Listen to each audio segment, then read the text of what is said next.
Sorry, आपण disconnect झालो. पुन्हा मी स्क्रीन शेअर करतो.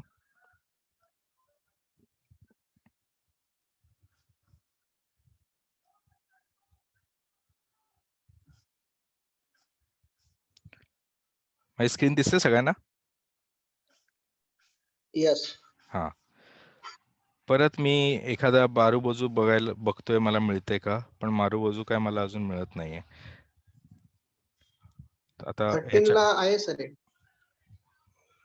Sorry, come again. 13 काय डिसेंबरला? 13.00 1 o'clock. नाही, कारण ह्याला बघा, हा डाऊनचा वीक आहे. अच्छा, हा. ओके. नाही नाही नाही, बरोबर बोलताय तुम्ही. हा एक कन्सिडर करू शकतो आपण. पण कसं आहे माहितीये, कसं आहे, ह्याच्यात तुम्हाला जे कव्हरेज मिळतंय ते बघा किती कमी आहे. 494 to 501. आपण कुठे करायचं, एकदम जेव्हा डाऊन ट्रेंड, ही जी लॉंगेस्ट सपोर्ट लाईन आहे, ही बघा, ही आपण मिडल वाली मारलेली. कलर म्हणून कलरिंग इम्पॉर्टंट आहे. तुम्हाला कळतं की बाबा ही माझी मिड टर्मची आहे. जेव्हा माझा मिड टर्म घेतलेला मी, आता आपल्या ह्याच्याप्रमाणे काय आहे, ही जी मिड टर्मची लाईन असते ना, तिला जास्त वेळा हिट होतं. कारण most of the big organisations असतात, जसे इन्व्हेस्टमेंट फंड्स वगैरे असतात, ते काय करतात, लॉंग टर्म साठी करतात, म्युच्युअल फंड्सवाले. त्यामुळे बाईंग सेलिंग जी होते ती मिड जी टाइम फ्रेम आहे त्याला होते. तुम्ही बघाल ह्याच्यानंतर बघा एक मेजर हे आलेलं आहे, टर्न बॅक. हा एक मोठा डाऊनफॉल झाला. त्याच्यानंतर परत हा जो मेजर झाला तो ह्या लाईनलाच झालेला आहे. बघा ह्याच्यानंतर बघा किती चेंज झालेला आहे ह्या पिंक लाईन नंतर. ओके, आता कमिंग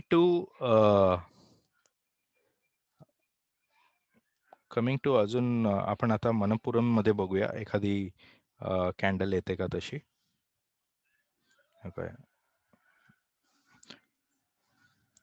आपण ही बेरिश बुलिश मॅरिबोजू बघतोय. हे बघा, इथे 2-3 आहेत बघा. जस्ट अ मिनिट, ह्याला क्लोज करतो मी. हे बघा, इथे एक आहे, मला इथे एक सपोर्टला मिळाली. आता हा जो आहे, हा माझा कन्फर्म सिग्नल आहे की इथे वर जाणं. का? कारण माझ्या ह्या लेवलच्या इथे मला ही बुलिश मारुबाजू मिळाली. म्हणजे ही जशी संपली त्याच्या ह्याला मी हा बाय केला 149ला, आणि मी स्टॉप लॉस लावला ह्या लाईनचा 147चा, आणि बघा माझा त्यानंतर खालीच आला नाही स्टॉक. आणि मग ही लेवल क्रॉस झाल्यावर मग तो वर आला आणि ह्या लाईनच्या सपोर्ट नंतर परत पकडायला लागला. तर मी माझं टार्गेट कसं ठेवणार, जसा ह्या लाईनची प्राइस आली मी आपोआप बाहेर पडणार. मी असं हे लावून ठेवणार की बाबा मी इथे घेतलेला, राईट, ह्या पॉइंटला घेतलेला 149ला, जेव्हा माझं प्राइस ह्या रेंजला आली 168ला मी बाहेर पडणार. आणि एकदा बाहेर पडल्यावर तुम्ही लगेच हे बघू नका, कधी कधी ह्याच्या वर जाऊन पण खाली येतो. त्यामुळे काय झालं बघा, 168ला मी निघालो, थोडा वर पण गेला तो 169 वगैरे, पण त्यानंतर परत ह्या लेवलला आला. आणि मग नंतर नेक्स्ट लेवल बघा कधी हा परत डाऊन येतोय.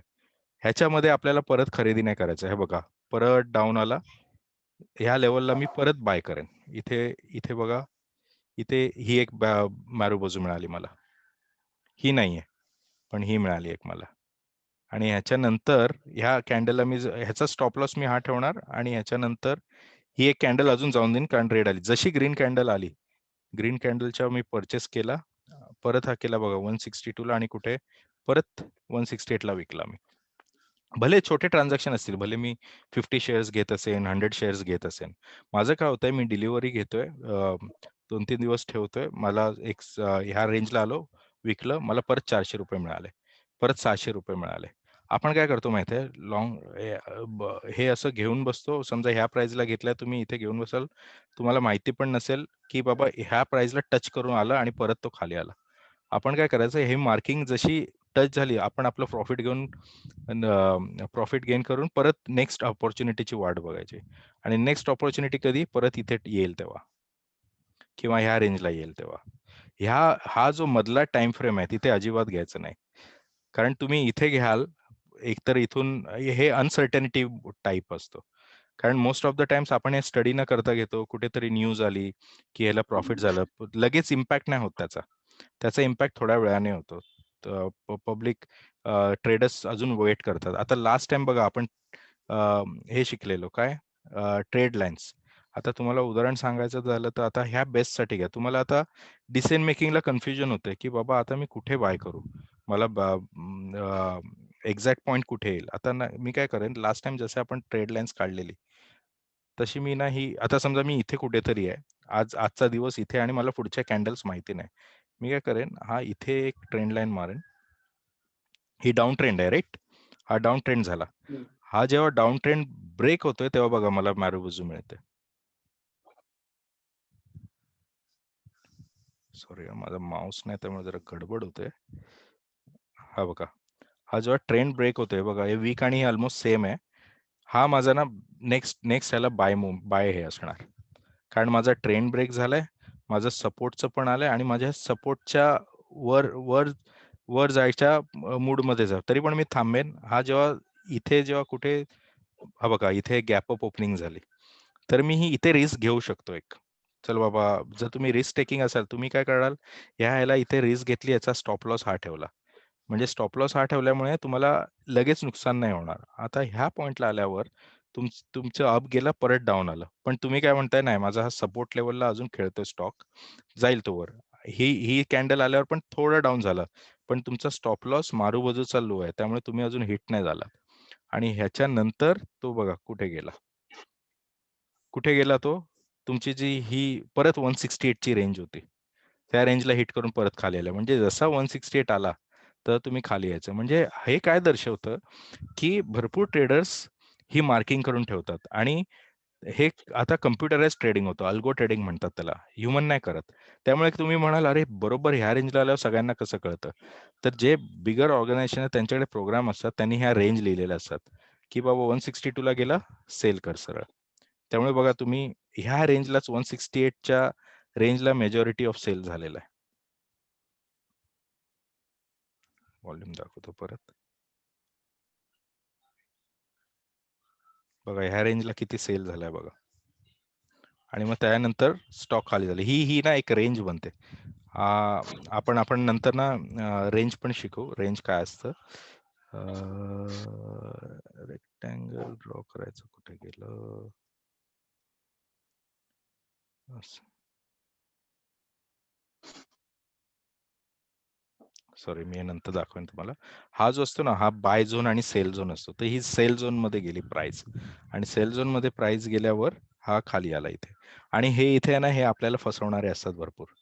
बघा ही इथे कॅन्डल आली, कुठली कॅन्डल आली, मारुबोजू आली, म्हणून लगेच बाय नाही करायचं. मारुबोजू नंतरची काय कॅन्डल येते तिच्यासाठी वेट करायचं, कारण हा व्हेरी रिस्की पॉइंट आहे. इथे जर तुम्ही रॉंग डिसिजन घेतला तर तुम्हाला नुकसान होणार. त्यामुळे मारुबोजू नंतरची बघायची. अरे ही तर रेड आहे, हा ना, हे फसवेगिरी पण असते इथे. भरपूर ट्रेडर्स ना तुम्हाला बायचा सिग्नल, आता समजा तुम्ही ही लाईन नसती आणि तुम्ही नुसती मारुबोजू फॉलो केलं असतं, तर काय झालं असतं, नुकसान झालं असतं. आणि तुम्ही जर नेक्स्ट कॅन्डल साठी वेट नाही केलं, नुसतं मारुबोजू घेतलात, बाय केलात, काय होणार, तुम्ही इथे बाय कराल आणि 168 च्या कुठे बघा जाईल तो, म्हणजे तुम्हाला अराउंड 8 रुपीजचा लॉस झाला. येस. म्हणून कॅन्डलला ऑलवेज आपल्याला ह्या लाईन्सचा सपोर्ट पाहिजे. अजून इंडिकेटर्स पण आहेत. आपण आता जसं पुढे जाऊ, आता आपण काय शिकलो, 3D चार्टिंग प्लस कॅन्डल. आता कॅन्डलमध्ये पण आपण हा एकच प्रकार बघितला. आता आपण नेक्स्ट प्रकार बघूया. मारुबोजूसाठी काही कंडिशन्स आहेत, त्या कंडिशन्स हे करायचं. Keep caution. कॉशन कुठे करायचं, की मध्येच मारुबोजू आली तर काही ऍक्शन घ्यायची नाही आपल्याला. सपोर्ट लाईन जवळ पाहिजे, काहीतरी इंडिकेटर त्याला मॅचिंग पाहिजे. नुसतं मारुबोजूवर no trading, no trading at all. हा पहिला एक रूल सेट बनवून ठेवा, लिहून. जेव्हा पण तुम्ही ट्रेडिंग करताना तुमची एक बुक ठेवायची बाजूला, आणि त्यात हे रूल्स लिहायचे. Marubozu, only marubozu, no trading. आणि तुम्ही जेव्हा ट्रेड करताना, आता समजा एखादी डिसिजन घ्यायची, ती रूल बुक काढायची तुमची, त्या रूल बुकचं पेपर बघायचा. अरे हा रूल, आणि मग तुम्हाला रिअलाइज झालं, नो नो नो, मला नाही घ्यायची डिसिजन. आपण ना इमोशनल मूडमध्ये, बाबा प्राइस वर जाणार, आणि तुम्ही लगेच तो डिसिजन, आपला ब्रेन आहे ना, जे समोर दिसतो ती डिसिजन लगेच घ्यायला बघतो. त्या ब्रेनला आपण बघा ना, भरपूर आपण कामं करतो, आपली कायम चेकलिस्ट असते. गाडीत जायचंय, माझी पहिली चेकलिस्ट आहे, मला दरवाजा उघडायचा आहे, की लावायचे, मग इंजिन स्टार्ट करायचंय. मी बाहेरूनच इंजिन स्टार्ट करू शकत नाही. सेम ट्रेडसाठी आहे. पहिला तुमची चेकलिस्ट काय आहे? बाबा मारुबोजू बघतो मी. ओके, मारुबोजूसाठी माझी चेकलिस्ट काय? मला सपोर्टिंग लेव्हल्स पाहिजेत. मला एखादा तो अप ट्रेंड असेल तर अप ट्रेंडमध्ये पाहिजे. डाउन ट्रेंडचं बघतोय तर डाउन ट्रेंड पाहिजे. हे लक्षात घ्यायला पाहिजे. हा झाला बेरिश आपण जो बघितला तो वर जाणारा मारुबोजू. आता आपण शॉर्ट सेल पण करतो किंवा जेव्हा तुम्ही ऑप्शन्स ट्रेडिंग करता, तेव्हा तुम्ही पुट कॉल्स म्हणजे प्राइस खाली जाईल त्याच्यासाठी असते बेरिश मारुबोजू. ही जी आपण खाली कॅन्डल बघू. बेरिश म्हणजे हे बघा, आता हे पॅटर्न बघा, ह्याच्यात ही बेरिश मारुबोजू आली आणि त्यानंतर स्टॉक प्राइस खाली गेलाय. थोडा वर आला. आता समजा इथे मी सेलचं डिसिजन घेतोय, तर मी काय करेन, माझा स्टॉप लॉस ना ह्याचा टॉपचा ठेवेन. म्हणजे हा कधी रिचच नाही होणार बघा. ह्याला कधी प्राइस आलीच नाही. आणि मग हा सेलमध्ये हा डाऊन गेला, ह्याच्यात मी प्रॉफिट कमवेन. हे बेरिश मारुबोजूचे मी आज 2 एक्झाम्पल घेतलेत. हा एसबीआयचा स्टॉक बघा. असा इथे एक मस्त चालत होता तो अप साइडला चाललेला. इथे त्याला बेरिश दिसली, खाली गेला स्टॉक. कुठे खाली गेला बघा. सिमिलरली इथे आहेत. आता आपण जे स्टॉक्स बघितले 2 ग्लेनमार्क आणि मणिपुरम, त्यात बघूया बेरिश मारुबोजू कुठे-कुठे आलेत. आता आपण हे लाईन्स मार्क केलेल्या आहेत.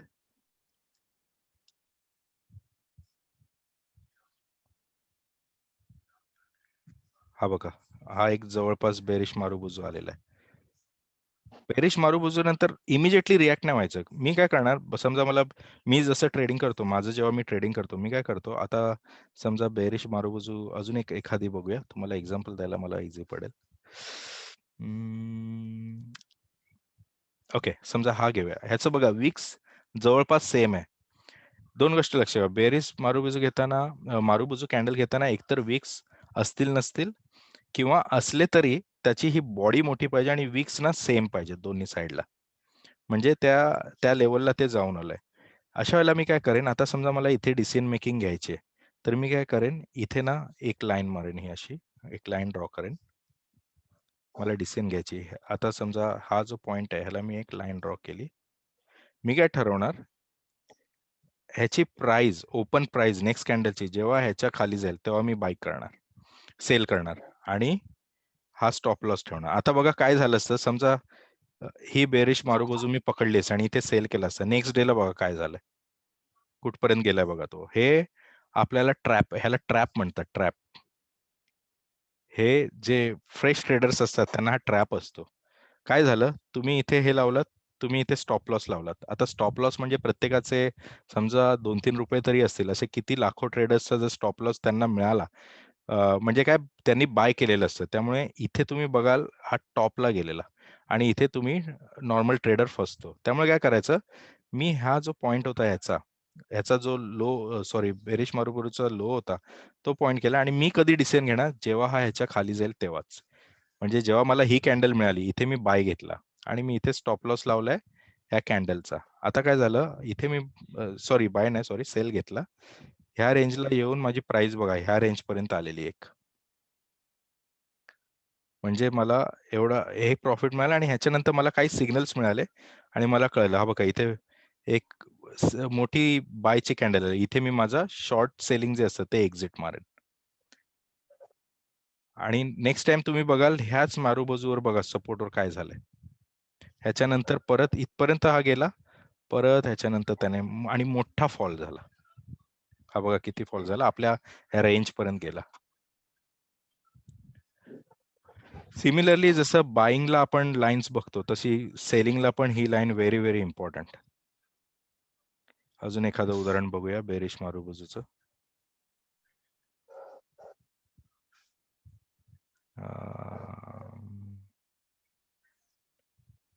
हे बघा, हे दिसते, ही एक बेरिश मारुबोजू आहे. कुठे आहे ती, आपल्या लाईन जवळ आहे. इथे थोडीफार बेरिश दिसते, बेरिश मारुबोजू. वीक दोघांचे सेम आहेत. अजून एखादा मोठा डाऊनफॉलचं एक्झाम्पल बघूया आपण.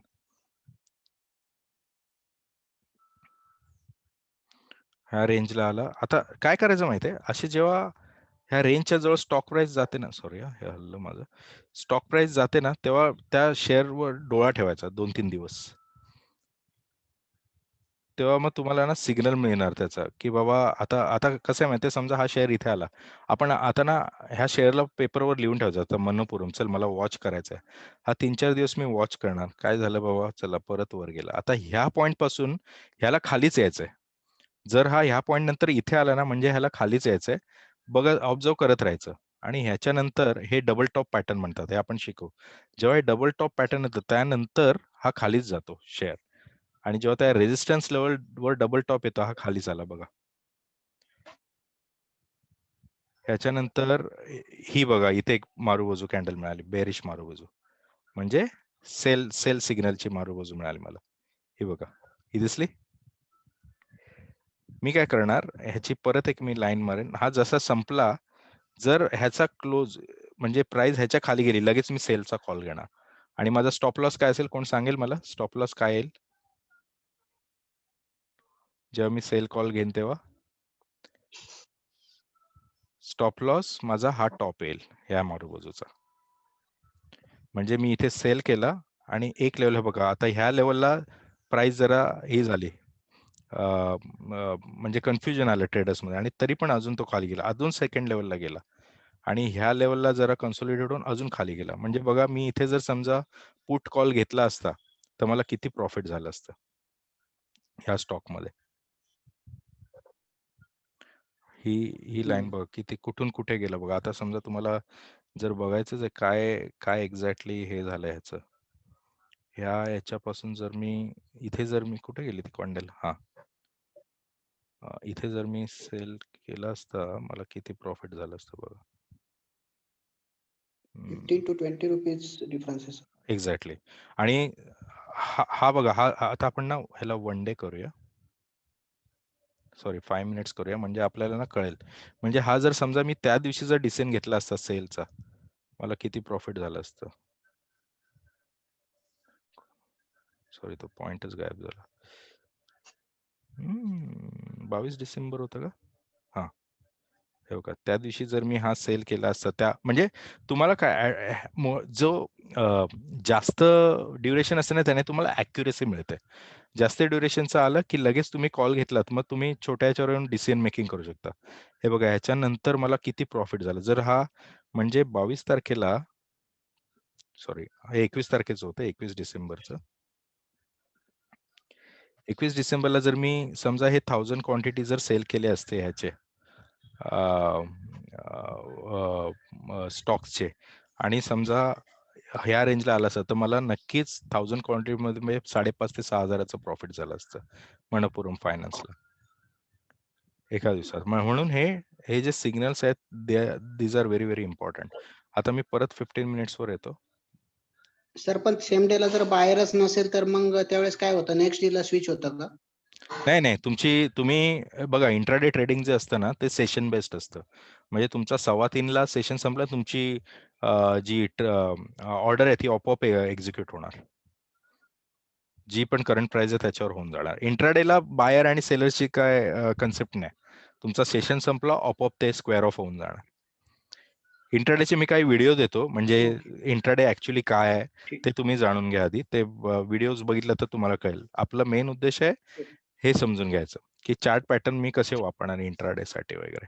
Intraday is very risky. अजून चालू करू नका, जरा 2-3 महिने जाऊन द्यात हा ठीक आहे. अभ्यास करून, तर जाऊन द्या. आता तुम्ही फक्त पोझिशनल ट्रेडिंग आणि ऑप्शनल ट्रेडिंग करू शकता. ओके. ठीक आहे. आता हा झाला आपला बेरिश मारू. आता ह्याचले कंडिशन बघा काय. इम्पॉर्टंट नोट, ही कायम लक्षात ठेवा. One should avoid trading during a minimum below 1% range. आता तुम्ही म्हणाल एखादी छोटी मारूबाजू मिळेल तुम्हाला.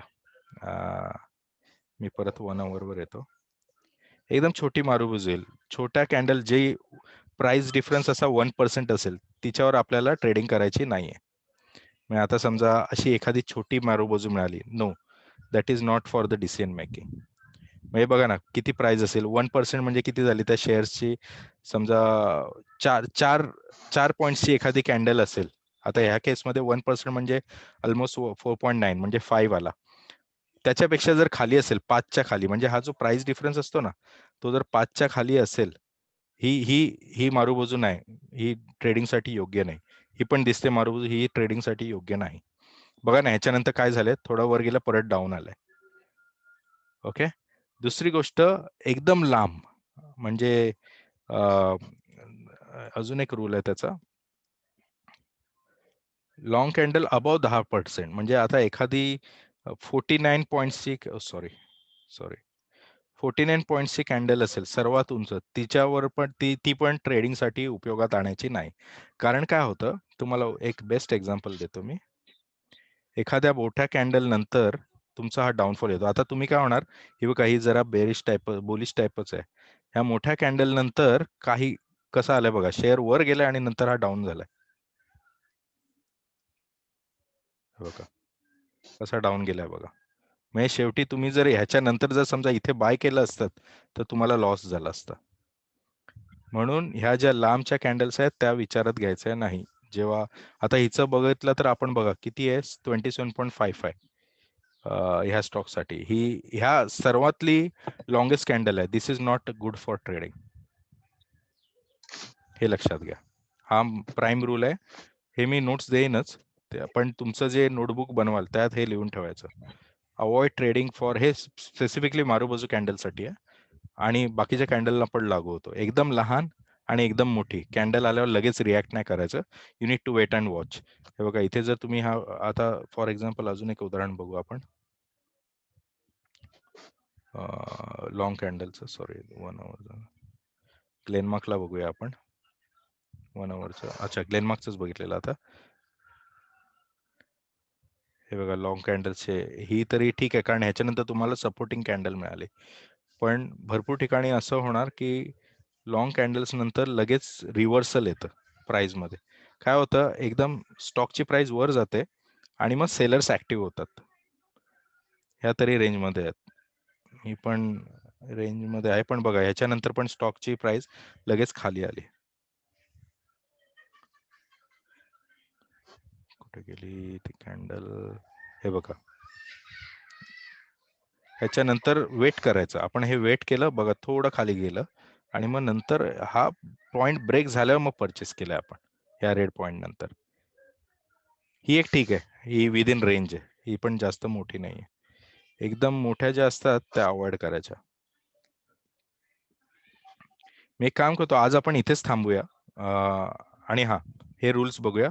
बुलिश मारुबाजूचा इंडिकेट्स बुलिशनेस, हे आपण जर बघायला गेलं, buy around the closing price of bullish marubozu. म्हणजे आपल्याला काय करायचंय, जेव्हा ग्रीन मारुबाजू असते तेव्हा त्याची जी क्लोजिंग प्राइस आहे, आता समजा ही आहे, ह्या क्लोजिंग प्राइसवर बाय करायचं आपल्याला. म्हणजे ही जी तुम्ही लाईन माराल ना, एखादा स्टॉक ह्या रेंजला आला की तुम्ही बाय करायचा आहे.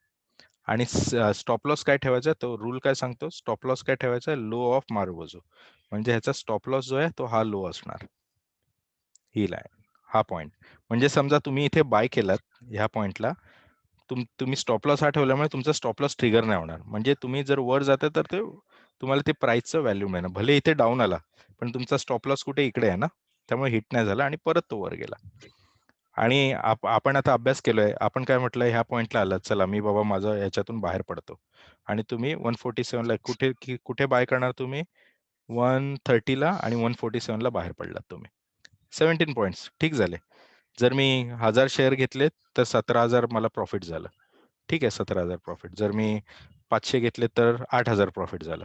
बाय ह्या पॉइंटला आलं, मी सरळ सेल केलं, काही बघितलं नाही, परत थांबलो, अजून पुढे गेला, ठीक आहे, मी वाईट नाही वाटून घ्यायचं, अजून वर गेला ना. पण जर मी इथे विकला नसता आणि ह्याच्यानंतर जर डाऊन झालं असतं तर ते मला दुःख झालं असतं जास्त. परत मला बाईंगची संधी येणार. आता समजा तुम्ही हा विकलात, परत ह्याची कधीतरी संधी मिळणारच मला. ही बघा इथे संधी आली मला, परत काय रेंजला आलं बघा, 154. आणि ह्याच्या इथे पण गेलाय तो हा, परत 140, 147, 150च्या रेंजला आला, परत मी इथे बाय केला. आणि मग आता माझी ही लाईन मिस झाली, ह्या लाईन जवळ मला ग्रीन सिग्नल, म्हणजे हा वर जाणार. इथे मला थोडं आलं कन्सोलिडेशन, पण माझं स्टॉप लॉस हिट होतं का, नाही. इथे आल्यावर ह्या ब्ल्यू लाईन जवळ आल्यावर मला कळलं बाबा आता निघायला पाहिजे आणि मी एक्झिट मारला. एक 3-4 दिवसांनी बघा काय झालं, ह्या पॉइंटला आल्यावर परत शेअर खाली आला. ठीक आहे, सेम रूल आहे बेरिश मारुबाजूसाठी. Sell around the closing price of bearish marubozu. Sell closing price ह्याची काय होते, जेव्हा हा बरोबर जो तो इथे माझा सेल होणार ह्या प्राइसला, हा क्लोजिंग पॉइंट होता आणि माझा स्टॉप लॉस असणार हा, जो कधी हिटच नाही झाला बघा. ठीक आहे, आपण आज इथेच थांबू. मी एक काम करतो, मी लवकरात लवकर हँगिंग मॅनचा सेशन घेईन, विजय यांनी जे दाखवले जे पॅटर्न्स, आणि नंतर माझा मेन एम आहे कॅन्डलस्टिकवर मी जास्त भर नाही देत आहे, कारण कॅन्डलस्टिक बरोबर other indicators are very important. तुम्हाला एक इंडिकेटर मी फक्त एक झलक देतो, त्याला शिकवायला गेलो तर त्याला वेळ लागेल, पण एक जस्ट झलक देतो. RSI इंडिकेटर म्हणून एक महत्वाचा इंडिकेटर आहे. मी हा इंडिकेटर वापरतो स्टॉक बरोबर. हे बघा, आता ही जी रेंज असते ना ह्याची, ही 78, ह्याला म्हणतात ओव्हरबॉट रेंज. म्हणजे ह्या रेंजला आल्यावर स्टॉक मोस्टली पडतो. हे बघा, ह्या रेंज नंतर काय झालंय, म्हणजे मी काय करणार, हा पॉइंटला आलो, प्लस मला हे दिसलं, प्लस मला एक कॅन्डल दिसली बेरिश मारूबाजू, मी डेफिनेटली सेल करणार इथे, मी माझं प्रॉफिट कमवणार. आणि त्यानंतर बघा 5-6 दिवसांनी काय झालंय, स्टॉक खाली आलाय.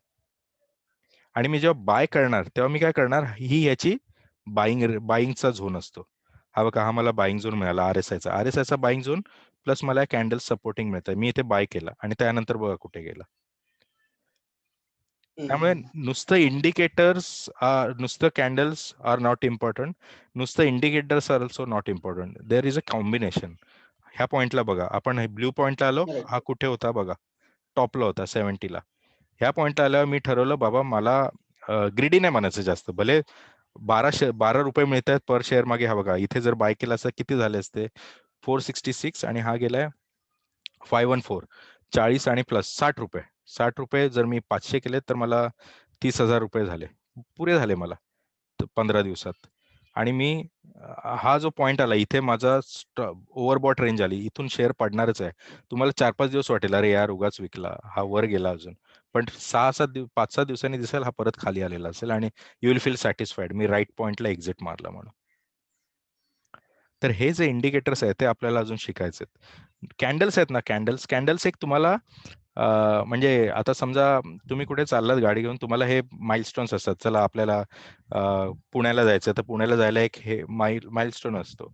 नंतर आज जायचं, हायवे सोडून जो आज जायचं, हायवे सोडून आज जायची, ते एक कॅन्डल समजा तुम्ही. पण हायवेवर राहायचंय, हायवेवर कुठे डायरेक्शन लेफ्ट घ्यायचंय, तो हायवेच दर्शवतो. तुमचा हायवे म्हणजे हा हायवे झाला. आणि हे जे इंडिकेटर्स आहेत छोटे छोटे माइलस्टोन, ते ह्या कॅन्डलस्टिक झाल्या, म्हणजे आज जायला तुम्हाला आतली डिसिजन घ्यायला. ह्याच्यावर तुम्ही भरोसा नाही करू शकत, यू नीड दिस. आणि कॅन्डल्स जास्त नाही शिकायचं, जास्त कॅन्डल्समुळे काय होतं माहितीये, तुम्ही कन्फ्युज होता, की एक कॅन्डल आली, तुम्ही दुसरी कॅन्डल बघणार आणि मग ह्याला इग्नोर करणार. तुमचा फोकस जो आहे तो काही कॉम्बिनेशन्सवर असला पाहिजे. म्हणजे मला बाय करायचं तर मी बुलिश बाजू बघणार, प्लस RSI बघणार. आता मी समजा इथे समजा आलं असतं, हा इथे मी डिसिजन घेतली असती, छोटी कॅन्डल, आणि हे बघा हा प्रॉपर झोन मध्ये पण नाही, तर ना माझा अननेसेसरी पैसे हे होणार, आणि मग मी काय करणार, घाबरून इथे विकून टाकणार शेअर, अरे खाली चाललाय. पण तेच जर मी राईट पॉइंटला घेतलं तर मला घाबरायची गरज नाही, कारण मी राईट मुवमेंटला इथे समजा घेतला, ह्याचं पण एक रेंज असते की बाय अबाव 50, आता 50च्या वर गेला तर मग मी इथे बाय केल्यावर बघा शेअर वर गेला, मग माझा खालीच येणार नाही. ती जी मला एन्झायटी असते, ती भीती असते, ती राहणारच नाही. आपण काय करतो, आपला इमोशनल इंटेलिजन्स काय बोलतो, खाली आला अजून खाली जाईल, चल सेल कर, आणि आपण हा लॉस घेतो. इनफॅक्ट त्याच्यानंतर प्राइस ऍक्शन चालू होते. त्यामुळे right decision, right stop loss is very important. तर आज आपण इथे थांबू, कारण पुढच्या ज्या कॅन्डल्स आहेत त्याला अजून आपण प्रॉपर एक्झाम्पल्सने घेऊ. जसं आज एक्झाम्पल, भले एक कॅन्डलसाठी एक सेशन जाऊन द्या आपला, पण तुम्हाला ते नीट कळेल आणि तुमच्या डिसिजन मेकिंगला ते हेल्प करेल. कोणाला काही क्वेश्चन्स, कमेंट्स? आपल्याकडे अजून मी हे नोट्स मध्ये ऍड करेन की बाबा ड्युरेशन काय असावी. अजून एक तुम्हाला एक्झाम्पल सांगतो, चला आता थोडा वेळ आहे तर एक आपण SBI चा स्टॉक घेऊया.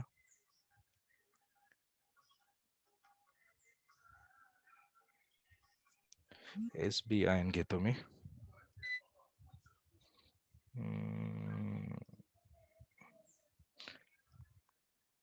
ठीक आहे, SBI. आता मला समजा SBI ची इंट्राडे ट्रेडिंग करायची आहे, तर इंट्राडे साठी काय माहिती आहे का, 5 मिनिट्स, 15 मिनिट्स, 1 आवर.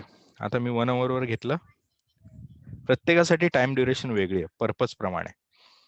आता मी काय करणार, हे 1 आवर वर यायच्या आधी मला ना एक मेजर सपोर्ट रेंज हवी, म्हणून मी काय केलं, एक अजून हे गेलो 1 डे वर गेलो आणि मी मार्किंग करून घेतोय. बघा माझी प्राइस कुठे आहे? ही इकडे आहे. त्यामुळे आपल्या 10 मिनिटच राहिलेली आहेत, तरी पण मी फटाफट एक सांगतो एक्झाम्पल. मी मार्किंग करत जातो, नंतर तुम्हाला दाखवतो बोलून.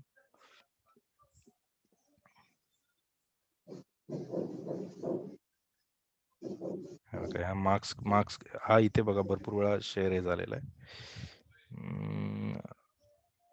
मार्किंग तुम्ही इनिशियल स्टेजला 2-3 वेळा चेक केला, चला बाबा सगळे पॉइंट्स घेतलेत का.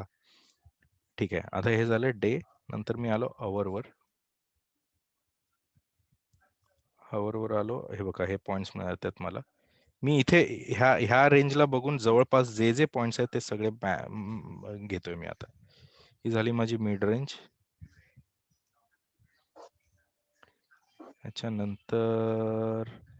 नंतर मला अजून कुठे पॉइंट मिळतो का. आता प्रॉब्लेम काय आला माहितीये, हे सगळे शेअर्स आहेत ना, आता गगनाला भिडल्या त्यांच्या प्राइजेस, कारण आता एकदम अप ट्रेंड चालू आहे सगळ्या स्टॉकमध्ये. कधी पण करेक्शन येईल, त्यामुळे तुम्हाला खूप कमी पॉइंट्स मिळतील. पण त्यासाठी पण एक सोल्युशन आहे, फिबोनाची म्हणून एक टूल येतो, ते आपण शिकू, की ह्याच्या वरचे पण मला स्टॉप लॉस आणि रेजिस्टन्स मिळतात. ते कसे काढायचे ते बघू आपण नंतर. ठीक आहे, आता हे झालं. आता मी आलो 15 मिनिट्स चार्टवर आणि मी अजून एक मार्किंग करतोय 15 मिनिट्स चार्टवर. हे पॉइंट्स मी मार्क करून घेतोय. ह्याची लाईन बदलतो मी, कलर बदलला.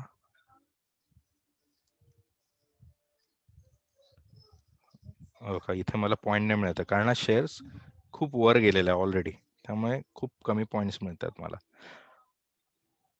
हा, आता झूम केलं तरी बघा ही एक रेंज मला मिळते.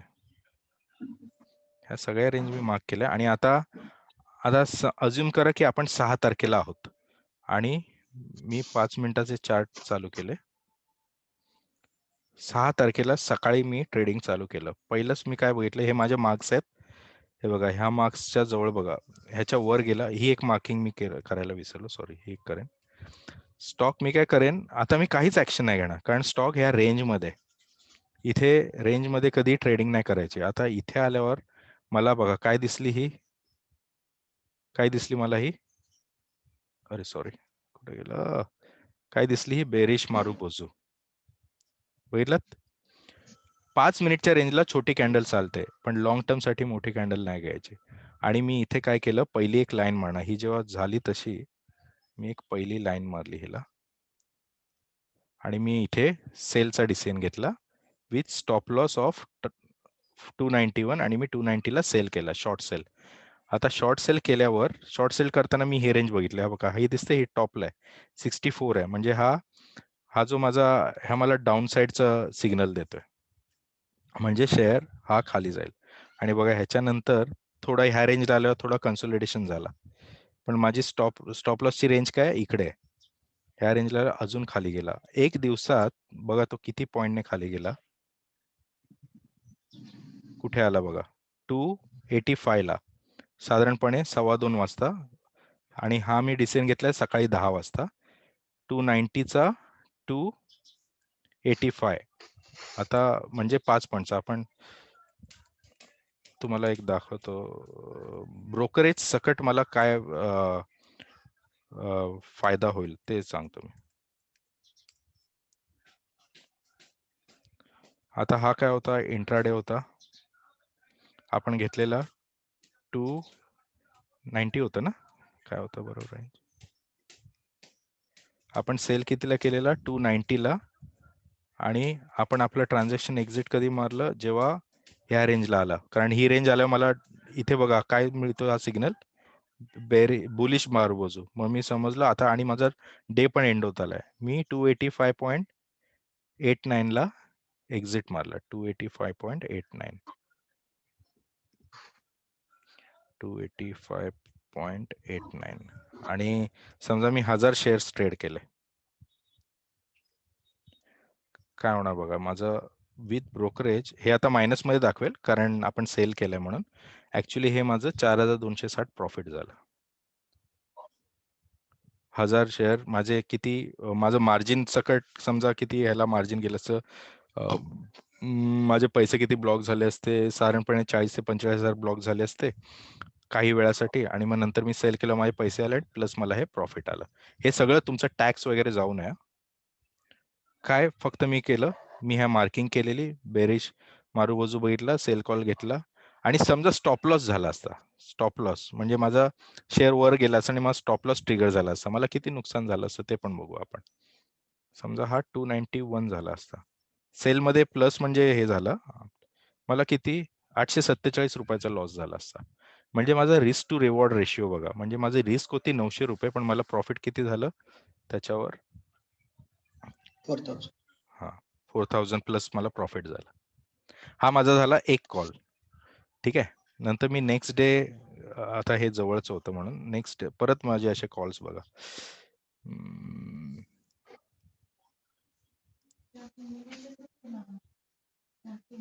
परत असं आता आपण मोरूबाजू कॅन्डल बघतो म्हणून तीच शोधतोय. हो का, आता इथे 6%. इथे इथे इथे बघा, हा माझा मोरूबाजू बेरिश मोरूबाजू, आणि ही जी लाईन आहे कोणाची लाईन होती, ही बुलिश मोरूबाजूची जी लाईन आपण म्हणतो ना क्लोज, आपण ही एक लाईन काढतो हाताने, त्या लाईनच्या खाली स्टॉक जायला लागला, परत मी सेल कॉल घेतला, परत मी कितीला घेतला 282 ला, आणि हा बघा कुठल्या एंड पर्यंत गेलाय 277. आता हा पण परत समज 1000 शेअर्स मध्येच मी केलं, हा मी घेतला 282 ला सेल केला, आणि किती होता बरं गेला लास्ट कुठ पर्यंत गेला तो 277. सॉरी, हे सगळं माझं ब्रोकरेज वगैरे जाऊन मला 5000चा फायदा झाला, 5100 रुपीज. आणि आपण स्टॉप लॉसचं पण कॅल्क्युलेशन करू.